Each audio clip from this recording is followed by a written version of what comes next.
Okay, I'm here with Dave Broughton, who's the exploration boss at Kaizen Discovery, as well as the Ivanhoe Capital Group, very accomplished geologist, and my friend Brent Cook, editor of Exploration Insights. I wanted to introduce these guys because I think some of the work that Kaizen is doing is very fascinating. Brent hadn't heard the story yet and knows more than I do.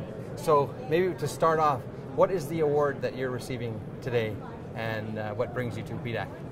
Well, we're receiving, on behalf of a whole lot of people, the Thayer Lindsay International Discovery Award, which is given every year by the PDAC for a significant international discovery anywhere in the world. And it's actually the second time that Ivanhoe Group has won this. They won it for OT, at actually the inaugural event when they first awarded it a number of years ago.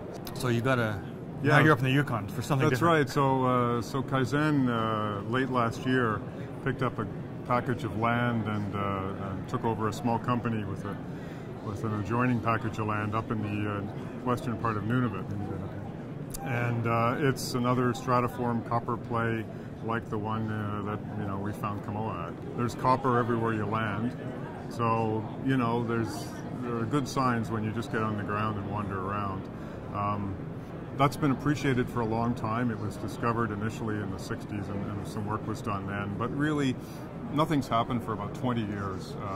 The last group of people to be in there in a significant way on the play that we're really excited about was Kaizen, and that was in the early 90s.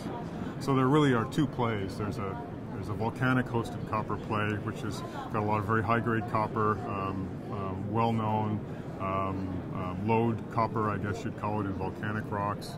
And then there's a more, I think, less appreciated play, which is what we're really excited about. And it's in the sedimentary rocks overlying it. The rocks are similar in age to those in the copper belt, which is intriguing. And there's mineralization that's outcropping but in most places is covered and certainly 95% cover. So it's like a 150 kilometer strike of these sedimentary rocks that with copper showing here and there, and it really hasn't been tested. How many holes have been put into this? Well, Kaizen put about a half a dozen holes at the far eastern end of the area, and the rest is basically untouched. And what did they come up with? Well, they hit mineralization. They didn't hit an ore grade intersection over ore grade widths, but there are lots of holes at Kamoa and sure. The Kupfer Schiefer or anywhere you want to go in these systems that you don't always hit ore in your first hole.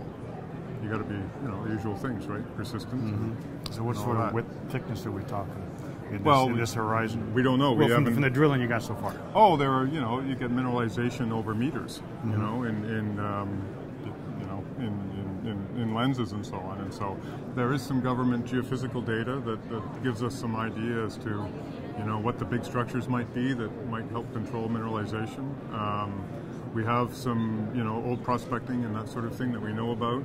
So it's really going to be getting on the ground and walking those contacts and making up our own mind about where we can find mineralization.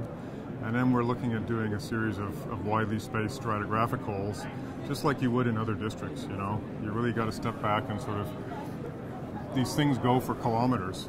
Kamoa's 50 square kilometers in area, so you really need to look at it at a basin scale and then narrow in on what you find. So we're going to take a big scale approach to start with and test as much of the strike length as we can, I think. What's access like? The access is actually excellent.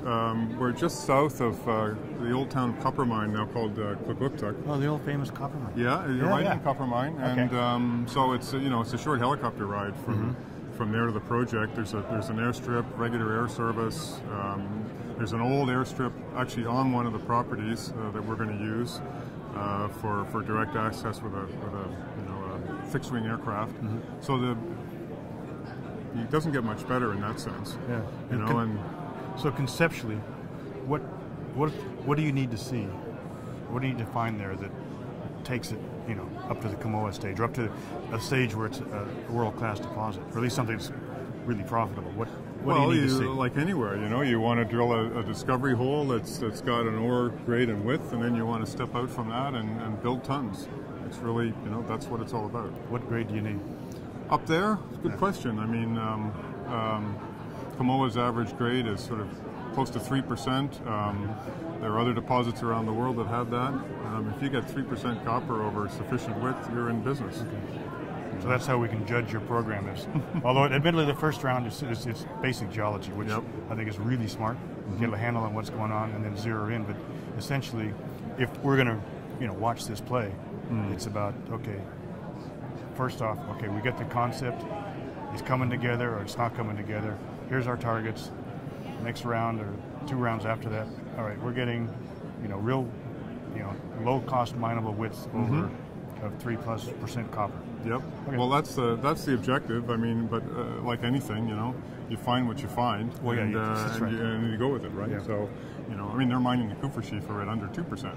Yeah. Right. So it really depends on all sorts of other factors. I'm not going to predict or be able to predict that. But you're not that good yet. Not that good yet. Sorry. Okay. And what sort of shape is the company, and how much cash you got, and what's your market cap? We're in good shape. We've got, I think a unique strategic relationship with the Japanese trading houses that they fund our exploration projects. There are a number of them, and we've got a long history of relationships with them, going back to the Ivanhoe group as well. So that's kind of our key, I think, strategic difference that we've got. And in addition, we've got a treasury and no debt, so that helps too. And they're funding by way of placements, or they're actually getting a piece of the project or getting an offtake agreement? What's their relationship? It varies with the project. We have projects in BC where they're funding the exploration directly. They're interested in offtake in the long term for Japan. That's really what's driving them. Right. So they're interested in and we're interested in the metals that work for that reason. All right. So that was Kaizen. They're looking for stratiform copper in Nunavut. It's actually a pretty interesting concept. If they can pull together a large enough volume of rock at 3%, which is what they're after, it sounds like the infrastructure is not too bad. That could be quite significant. And they've got a good deal structured with a number of Japanese groups. So it's worth watching for sure.